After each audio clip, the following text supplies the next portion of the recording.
আবার কিছু পাবলিক ড্রাইভারের চেতায় দেয়, কি কয়, ওই মেয়ে কি গাড়ি চালাও, তোমার সবাই পিছে ফেলায় থুয়া জায়গা, ঠেলা গাড়ি চালাইতেছ নাকি? আছে না নাই? ড্রাইভারের চেতাইলে কি হয়, কুমিল্লা আমাদের সাথী যারা ছিলেন তারা জানেন, কুমিল্লার রসমলাই রাস্তাঘাটে আসতে আসতে বনগাঁও আসতে আসতে রসমলাই আর থাকে নাই। ড্রাইভারদের চেতায় দেওয়া হয়েছিল যে কোনো কারণে, ড্রাইভার কয় আমাদেরকে এখানে নামাই দিব, আমরা কই আমাদেরকে ওখানে নামাইতে হইব। এই বেটার চেতানির কারণে শেষ পর্যন্ত এমন উড়াদোড়া গাড়ি চালাইছে, কুমিল্লার রসমলাই কুমিল্লা থেকে এই পর্যন্ত আর সেফের সাথে আসতে পারে না, এটা দলা মশা হয়ে তারপরে আসছে। এই জন্য ড্রাইভারদের সাথে দুর্ব্যবহার না করা চাই, এদের সাথে উত্তেজনামূলক আচরণ না করা চাই। তার উপর আপনার সকলের জীবনটা ডিপেন্ড করে, এতগুলো যাত্রীর জীবন ডিপেন্ড করে। আপনি একজনের চেতায় দিচ্ছেন, চেতলে মানুষ কি করে, জিদটা প্রয়োগ করার চেষ্টা করে, সেটা যে কোনো জায়গায় হোক। অনেক বেড়া আছে রাগ করে পরে খাওয়া দাওয়া বন্ধ করে দেয়, খামু না আজকে রাইতে যা, আছে না এরকম? তো রাগ এক জায়গায়, প্রয়োগ করে আর এক জায়গায়, এটা উচিত না।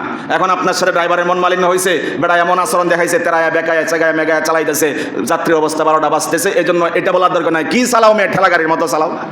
এখানে ড্রাইভারদেরও দায়বদ্ধতা আছে।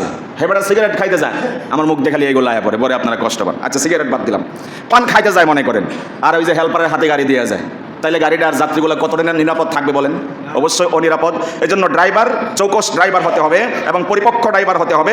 এরকম হেল্পারের হাতে তার গাড়ি তুলে দেওয়া যাবে না, দিলে অ্যাক্সিডেন্ট হওয়ার সম্ভাবনা রয়েছে।